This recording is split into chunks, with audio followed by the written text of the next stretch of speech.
औरतों के साथ इन्होंने बिना सरपाओं की बात की है और अभी पुजारियों के साथ बिना सरपाओं की बात कर रहे हैं। आपने विधानसभा में उस बिल को इंट्रोड्यूस नहीं किया। आप आचार संहिता लगने से पहले विशेष सत्र बुला लीजिए। कोई भी स्कीम किसी एक खास समुदाय के लिए हो ही नहीं सकती। गिनती के लोग हैं जिनको कहा जा सकता है ये राजनेता बिल्कुल साफ सुथरी छवि के लोग थे।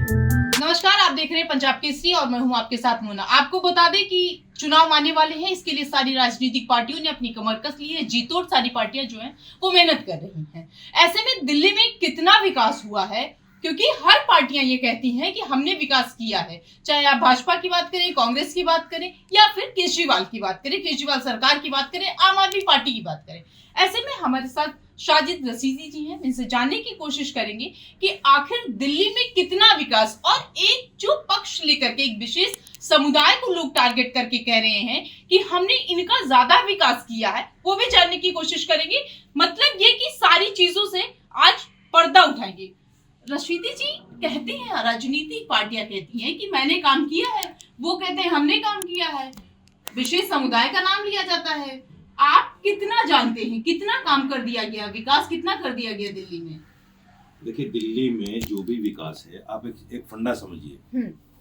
मैं एक कारोबार करता हूँ, उस कारोबार में मैं कभी भी अपनी जेब से पैसा नहीं लगाता और कोई भी कारोबारी अपनी जेब से पैसा नहीं लगाता, सामने वाले से लेता है और उसी में उसको अच्छी सुख सुविधा देता है। गिव एंड टेक से चल रहा है सब। गिव एंड टेक से चल रहा है। कोई भी सरकार अलग से तो पैसा कहीं से लाती नहीं है। वो सरकार हमसे टैक्स वसूलती है, महंगाई के नाम पे पैसा वसूलती है।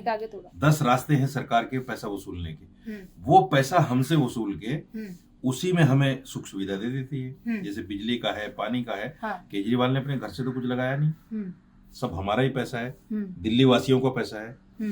वो पैसा हमसे ही वसूला और हमें ही वापस बिजली पानी के नाम पे दिया जा रहा है और हम खुश हैं कि भाई हमारे साथ बिजली पानी फ्री है। बिजली पानी फ्री, हम खुश हैं उसमें, क्योंकि आम आदमी उस चीज को नहीं देख रहा है कि भाई ये पैसा आ कहां से रहा है। जैसे इन्होंने अभी महिलाओं के लिए एक सम्मान योजना की बात की थी, इन्होंने विधानसभा में पास किया हुआ है उसको, लेकिन 1000 रुपए पास किया हुआ है एक महिला के लिए। हाँ। और इन्होंने ऐलान कर दिया 2100 के लिए। नहीं, इन्होंने कहा है कि जब हमारी सरकार बन जाएगी तो हम इसको जो है वो 2100 तब देंगे। सरकार बनने की बात की बात की है इन्होंने। मैं बताता हूँ। विधानसभा से ऑलरेडी पास है, लेकिन वो 1000 पास है। जब इन्होंने 2100 का ऐलान किया तो इन्हीं के 2 मंत्रालयों ने सामने आकर एक नोटिस जारी किया और कहा कि हमारे पास ये योजना है, लेकिन उसमें सिर्फ 1000 रुपए है, 2100 नहीं है। होता क्या है, किसी भी योजना, किसी भी स्कीम को चालू करने से पहले विधानसभा में उसको पारित किया जाता है, विधानसभा में उसको उसके पटल पे लाया जाता है। बिना सरपाओं की बात हो रही है। हाँ बिल्कुल, यकीनी तौर पर औरतों के साथ इन्होंने बिना सरपाओं की बात की है और अभी पुजारियों के साथ बिना सरपाओं की बात कर रहे हैं। आपने विधानसभा में उस बिल को इंट्रोड्यूस नहीं किया और आप कह रहे हैं साहब हम देंगे। अरे भाई, अगर आप ईमानदार हैं, अभी भी टाइम है आपके पास, आप आचार संहिता लगने से पहले विशेष सत्र बुला लीजिए और कर दीजिए उसको। तो ये सारी चुनावी फंडे हैं सबके सब। विकास नाम की जो चीज है, आप मुस्लिम महलों में जाइए, मैं कुछ इलाके बताता हूँ आपको। ओखला चले जाइए, पुरानी दिल्ली में चले जाइए, सीलमपुर में चले जाइए, मुस्तफाबाद में चले जाइए, मुस्लिम इलाके हैं। आप वहाँ की गलियों और सड़कों को देखिए। ये कहते हैं ना मुसलमानों के लिए काम किया है। हाँ। आप उनकी गलियों और सड़कों को देखिए। पुरानी दिल्ली तो सबसे पुरानी जगह है। आप जाइए, आप अजमेरी गेट से लाल कुआं तक, फतेहपुरी तक जाइए, आपको पता चल जाएगा सड़क की क्या हालत है, कैसे गड्ढे हैं। ये जानबूझकर इस तरह की बातें करते हैं। और कोई भी स्कीम, देखिए ये देश संविधान से चलता है और संविधान जो है हमारा धर्मनिरपेक्ष है। कोई भी स्कीम किसी एक खास समुदाय के लिए हो ही नहीं सकती कि साहब ये मुसलमान के लिए, ये हिंदू के लिए, ये सिख। जो भी स्कीम सरकार बनाएगी वो सबके लिए बराबर होगी। अगर 85 करोड़ लोगों को सरकार अनाज दे रही है 5 किलो, तो वो धर्म देख के नहीं दे रही है, नहीं, वो सबको दे रही है, क्योंकि संविधान में धर्मनिरपेक्षता है। वो कर ही नहीं सकते ऐसा कि मुसलमान को नहीं देंगे, हिंदू को देंगे। अच्छा, फिर एक सवाल है कि जब आप ये कहते हैं ना कि ये धर्मों को लेकर के अपना जो है वो जुमला फैला रहे हैं, तो ये वोट बैंक की राजनीति तो नहीं आ रही है? क्योंकि ये तो खुद आरोप लगाते हैं ना भाजपा पे, ये तो कहते हैं खुद वो ऐसा कर रहे हैं। देखिए, कोई भी पार्टी हो, तुष्टीकरण की राजनीति हर पार्टी करती है। पहले कांग्रेस ने भी किया। कांग्रेस मुसलमानों को वोट लेती थी और जनसंघ से, भाजपा से मुसलमानों को डराती थी। जनसंघ आ जाएगी, भाजपा आ जाएगी, ये हो जाएगा, वो हो जाएगा।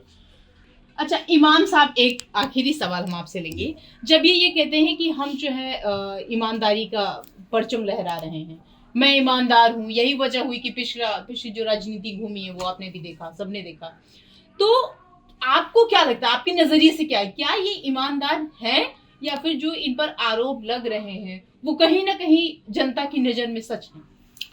ईमानदार आदमी तो राजनीति में आता ही नहीं। ईमानदार आदमी राजनीति में नहीं आता। राजनीति आज के वक्त में जुआ है। जितना पैसा लगाओगे उसका 10 गुना 50 गुना कमाओगे। कोई भी आदमी, एक राजनेता, एक दो लोग हैं गिनती के, अटल बिहारी वाजपेयी को ले लीजिए, मनमोहन सिंह जी को ले लीजिए, अब्दुल कलाम को ले लीजिए, गिनती के लोग हैं जिनको कहा जा सकता है ये राजनेता बिल्कुल साफ सुथरी छवि के लोग थे, इन पर कोई दाग नहीं है। उसके बाद देख लीजिए, एक नेता उठाकर मुझे बता दीजिए। नहीं, देखिए हालात इस वक्त ऐसे हैं कि मुसलमान कहीं ना कहीं कांग्रेस की तरफ जा रहा है। अगर मुसलमान ने मन बना लिया 100% कि हम इसको वोट नहीं देंगे, कांग्रेस की तरफ जा रहे हैं, तो फिर ये गया।